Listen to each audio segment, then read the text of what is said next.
आइए आज हम बात करते हैं ऑस्टियोमाइलाइटिस की। तो देखिए ऑस्टियोमाइलाइटिस दो टाइप की होती है, क्रोनिक और एक्यूट। ठीक है, तो एक्यूट और क्रोनिक दो टाइप की होती है। यहाँ पे देखिए दोनों को कंबाइन बताया गया है। ठीक है, लेकिन दोनों में बहुत ज्यादा फर्क होता है। दोनों के प्रेजेंटेशन में, दोनों के ट्रीटमेंट में, दोनों के डायग्नोसिस में और सिम्टम सब में हमको फर्क देखने को मिलता है। ठीक है, तो यहाँ पे सबको साथ में बताया गया है, तो हम साथ में भी बात करेंगे, लेकिन हम दोनों को डिफरेंशिएट करते चलेंगे कि कौन सा एक्यूट का सिम्टम है, कौन सा क्रोनिक का क्या है। ठीक है, तो सबसे पहले देखिए बताया गया ऑस्टियोमाइलाइटिस क्या होता है, क्रोनिक या एक्यूट। तो क्रोनिक या एक्यूट इन्फेक्शन ऑफ बोन, तो ये बोन का इन्फेक्शन होगा, नाम से ही पता चल रहा है।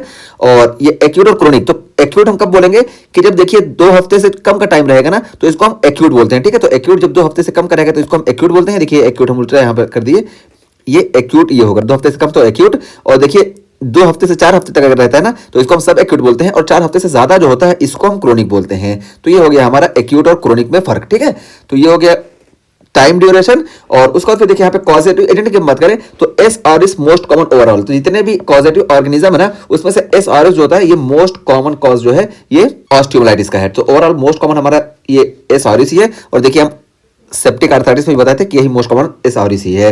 और उसके अलावा देखिए यहाँ पे कि ये एस एपिडर्माइटिस की वजह से भी होता है। और प्रोस्थेटिक कंडीशन में मोस्ट कॉमन कॉज जो है ये एस एपिडर्माइटिस है। ठीक है, तो प्रोस्थेटिक कंडीशन में एस एपिडर्माइटिस मोस्ट कॉमन कॉज है ऑस्टियोमाइलाइटिस का। इसी तरीके से सिकल सेल एनीमिया में ये साल्मोनेला की वजह से मोस्ट कॉमनली देखने को मिलता है। और हमको प्लांटर पंचर वाउंड या आईवी ड्रग यूजर्स में ये मोस्ट कॉमनली ये सूडो एरिग्नोसा की वजह से देखने को मिलता है। तो ये मोस्ट कॉमन कॉज है ऑस्टियोमाइलाइटिस के। ठीक है, तो ऑस्टियोमाइलाइटिस इन सब की वजह से देखने को मिलता है। ओवरऑल मोस्ट कॉमन हमारा एसआरई से, उसके अलावा जो यहाँ पे स्पेसिफिक है ये हम यहाँ पे बता दिए। और अब इसके सेपरेशन की बात की जा रही है कि सेपरेट कैसे होता है ये इन्फेक्शन। तो देखिए सेपरेट इज कॉमनली हेमेटोजिनस। ठीक है, तो हेमेटोजिनस सेपरेट मोस्ट कॉमनली इसका हमको देखने को मिलता है, जैसा कि सेप्टिक आर्थराइटिस में भी देखने को मिलता है। ठीक है, तो सेप्टिक आर्थराइटिस में हमको हेमेटोजिनस सेपरेट देखने को मिलता है मोस्ट कॉमनली। और यहाँ पे ऑस्टियोमाइलाइटिस में भी हमको मोस्ट कॉमनली हेमेटोजिनस सेपरेट देखने को मिलता है।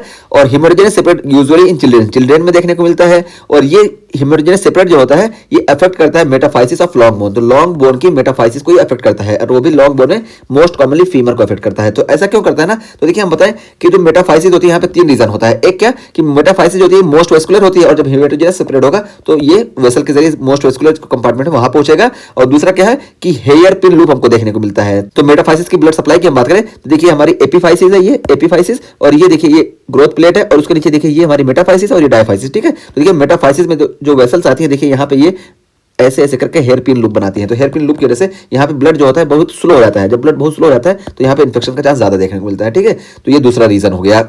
और तीसरा रीजन क्या होता है कि यहाँ पे मोनोसाइट और मैक्रोफेज बहुत कम होते हैं। ठीक है, तो ये 3 रीजन होते हैं, इस वजह से मेटाफाइसिस जो होती है ऑस्टियोमाइलाइटिस में मोस्ट कॉमनली अफेक्ट होती है। तो ये हम यहाँ पे बता दिए, यही बताया गया कि affecting the metaphysis of long bones most commonly. और मोस्ट कॉमन जो होता है ये फीमर होता है। और एक्सोजिनस कॉज भी हो सकते हैं। ठीक है, यहाँ पे हम हेमेटोजेनस रूट की बात की। और देखिए एक्सोजिनस रूट हमको कब देखने को मिलता है, ये एडल्ट्स में देखने को मिलता है, और एडल्ट्स में पोस्ट ट्रॉमेटिक कंडीशन में देखने को मिलता है। ठीक है, तो यहाँ पे डायरेक्ट ये सेपरेट हो जाएगा। इस तरीके से इंट्राजेनिक कॉज हो सकता है या separate from near by tissue. तो नियर बाय टिश्यू पे यहाँ पे हमको इन्फेक्शन है, यहाँ पे इन्फेक्शन की वजह से ये बोन में सेपरेट हो जाएंगे। तो ये हमको देखने को मिलता है एक्सोजिनस सेपरेट। और मोस्ट कॉमन जो होता है ये हमारा हेमेटोजिनस होता है, ये हम यहाँ पे बता दिए। और उसका प्रेजेंटेशन क्या देखने को मिलेगा, देखिए यहाँ पे इन्फ्लेमेटरी कंडीशन है, इसी वजह से हमको पेन, रेडनेस, स्वेलिंग, फीवर और लिंपिंग, ये सारी चीजें हमको देखने को मिलेंगी। ठीक है, तो ये सारी चीजें हमको ऑस्टियोमाइलाइटिस में देखने को मिलता है। और ओवरऑल हम यहाँ पे बात कर रहे हैं, अभी हम जो चीज स्पेसिफिक होगी ना हम बताते चलेंगे। तो देखिए अब हम बताएं कि जो एक्यूट ऑस्टियोमाइलाइटिस होता है, एक्यूट ऑस्टियोमाइलाइटिस में ये जो इन्फेक्शन होता है ये 24 आवर से कम टाइम में ही ये सेपरेट हो जाता है बोन तक। ठीक है, तो रिएक्शन जो होती है हमको 24 आवर से कम टाइम में देखने को मिलती है। और 24 आवर के बाद हमको यहाँ पे पस का फॉर्मेशन देखने को मिलता है। तो एक्यूट ऑस्टियोमाइलाइटिस में हमको पस का फॉर्मेशन देखने को मिलेगा, एब्सेस का फॉर्मेशन देखने को मिलेगा, लेकिन ये 24 आवर के बाद देखने को मिलता है, ये चीज हुई। और एक्यूट ऑस्टियोमाइलाइटिस में देखिए हमारे जो पैथोलॉजिकल हॉलमार्क है ये हमारा एब्सेस होता है। तो एब्सेस का फॉर्मेशन हमको एक्यूट ऑस्टियोमाइलाइटिस में देखने को मिलता है। और क्लिनिकल हॉलमार्क जो होता है हमारा ये फीवर और पेन होता है। तो ये हॉलमार्क की बात कर लिए। जबकि हम क्रोनिक पे बात करें तो देखिए क्रोनिक में हमारा पैथोलॉजिकल फाइंडिंग जो होती है हॉलमार्क जो होता है ये हमारा सिक्वेस्ट्रम होता है। और क्लिनिकल हॉलमार्क जो होता है ये हमारा साइनस होता है। अब ये साइनस क्या होता है, तो देखिए साइनस ये होता है। ठीक है, देखिए ये ऐसे इस तरह इसकी डिस्चार्जिंग साइनस देखने को मिलेगा, तो इसी को हम बोलते हैं साइनस। तो ये क्लिनिकल हॉलमार्क है क्रोनिक ऑस्टियोमाइलाइटिस का। और हम पैथोलॉजिकल हॉलमार्क की बात करें तो हमको सिक्वेस्ट्रम देखने को मिलता है। और सिक्वेस्ट्रम क्या होता है कि ये डेड बोन जो होती है उसी को हम सिक्वेस्ट्रम बोलते हैं। ये देखिए हम यहाँ पे दिखाएं, ये देखिए डेड बोन जो है ना, ये देखिए ये डेड बोन, इसी को हम सिक्वेस्ट्रम बोलते हैं। और इस सिक्वेस्ट्रम के किनारे किनारे यहाँ पे देखिए न्यू बोन फॉर्म हो जाती है, इसको हम इन्वोल्यूक्रम बोलते हैं। ठीक है, तो सिक्वेस्ट्रम जो होता है ये डेड बोन होता है, और यही पैथोलॉजिकल हॉलमार्क है क्रोनिक ऑस्टियोमाइलाइटिस का। ठीक है, तो ये चीज़ हम यहाँ पे क्लियर कर दिए। और ये इन्वोल्यूक्रम कब देखने को मिलता है, जब ये एक्यूट ऑस्टियोमाइलाइटिस ज़्यादा देर का हो जाता है, यानी 10 दिन के बाद यहाँ पे जब सिक्वेस्ट्रम वगैरह का फॉर्मेशन होना शुरू होता है तो हमको इन्वोल्यूक्रम का फॉर्मेशन देखने को मिलता है। और आइए अब हम डायग्नोसिस की बात करते हैं। तो देखिए डायग्नोसिस हमारे पास एक्सरे होती है, एमआरआई होती है, bone biopsy with cultures and blood cultures, ये सारी हमारी जो इन्वेस्टिगेशंस होती हैं। अब देखिए एक्यूट में जो हम प्रीफर करते हैं एमआरआई को प्रीफर करते हैं, क्योंकि एमआरआई 24 आवर से कम के जो चेंजेस होते हैं इसको भी ये प्रीफर कर लेती, इसको भी ये पिकअप कर लेती है। और इसमें एक्यूट में हम एक्सरे को भी इस्तेमाल करते हैं, ठीक है। 24 घंटे के बाद वाले जो चेंजेस होते हैं एक्सरे में हमको देखने को मिलते हैं। तो एक्यूट में हम एमआरआई और एक्सरे दोनों का इस्तेमाल करते हैं, जबकि एक्यूट में हमारा गोल्ड स्टैंडर्ड जो होता है ये बायोप्सी होती है, ठीक है। तो बायोप्सी जो होती है गोल्ड स्टैंडर्ड होती है एक्यूट में। तो एक्यूट में बात की कि यहाँ पे एमआरआई 24 घंटे से कम में करेंगे और 24 घंटे के बाद हम एक्सरे का इस्तेमाल भी कर सकते हैं। और बोन बायोप्सी जो होती है ये हमारी जीएसटी होती है, गोल्ड स्टैंडर्ड टेस्ट होती है या गोल्ड स्टैंडर्ड इन्वेस्टिगेशन होती है।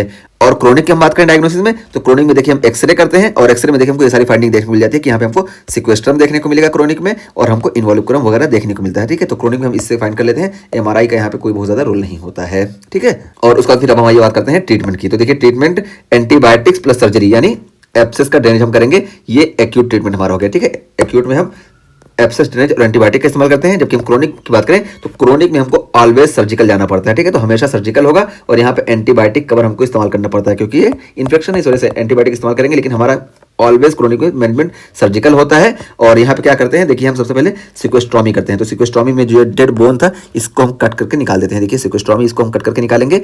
उसके बाद जो ये डेड हिस्सा था इसका हम क्यूरेटाज करते हैं, और क्यूरेटाज तब तक करते हैं जब तक कि हमको फ्रेश ब्लड ना मिल जाए। तो फ्रेश ब्लड जब मिल जाता है तब इसका हम क्यूरेटाज रोकते हैं, और इसी को हम बोलते हैं पेपरिका साइन पॉजिटिव। तो पेपरिका साइन पॉजिटिव देखिए यहाँ पे मिला, तो यहाँ पे हम क्यूरेटाज रोक दिए। तो क्यूरेटाज पेपरिका साइन पॉजिटिव मिलने तक क्यूरेटाज करते हैं, और जब क्यूरेटाज कर लिए उसके बाद फिर हम यहाँ पे सॉसराइजेशन करते हैं। तो सॉसराइजेशन में क्या करते हैं कि इसको और हम वाइड करते हैं, क्योंकि यहाँ पे हमको फिलिंग करनी है ना, सीमेंट भरना है, तो इसको हम और वाइड करेंगे। और फिर जब ये वाइड हो गया, अब यहाँ पे जो डेड स्पेस है इसको dead space is closed with bone graft, या तो हम बोन ग्राफ्ट से इसको क्लोज कर दें या हम सीमेंट से क्लोज कर दें, ठीक है। तो इस तरीके से हमारा पूरा ये क्रोनिक ऑस्टियोमाइलाइटिस का ट्रीटमेंट होता है। तो हम पूरा बहुत ही अच्छे से पूरा बता दिए, ऑस्टियोमाइलाइटिस क्रोनिक और एक्यूट दोनों में फर्क बता दिए। एक्यूट का हम बताएं कि ये 2 हफ्ते से कम का होता है एक्यूट होता है, और 2 हफ्ते से 4 हफ्ते तक इसको हम सब एक्यूट बोलते हैं, और क्रोनिक बोलते हैं जब ये 4 हफ्ते से ज़्यादा हो जाता है। और कॉजेज बताएं कि most common overall cause S orris है, और प्रोस्थेटिक कंडीशन में एस एपिडर्माइडिस है, सिकल सेल एनीमिया में साल्मोनेला है, और आईवी ड्रग एब्यूजर्स या प्लांटर पंक्चर वाउंड्स में ये सूडोएरिमुनास है। और इसी तरीके से देखिए एनिमल बाइट के बाद ये फस्ट्यूरेला, और ह्यूमन बाइट के बाद मोस्ट कॉमनली ये इकाइनेला की वजह से देखने को मिलता है, ठीक है। तो ये देखिए यहाँ पे हम लिख भी दिए हैं, ठीक है, ये चीज़ यहाँ पे है। और सेपरेट की हम बात की कि मोस्ट कॉमनली हिमोजेनस सेपरेट देखने को मिलता है, और हिमोजेनस सेपरेट जब इसका होगा तो मोस्ट कॉमनली ये लॉन्ग बोन को, वो भी फीमर को अफेक्ट करेगा, और फीमर में मेटाफाइसिस को अफेक्ट करेगा। और क्यों अफेक्ट करता है यहाँ पे बता देखिए कि यहाँ पे ब्लड सप्लाई जो होती है बहुत ज़्यादा होती है। और उसके अलावा देखिए हमको डायग्नोसिस में बात की कि डायग्नोसिस जो होती है ये एक्यूट में हम एक्सरे, एमआरआई और बोन बायोप्सी ये तीनों इस्तेमाल करते हैं। बोन बायोप्सी हमारी जीएसटी होती है।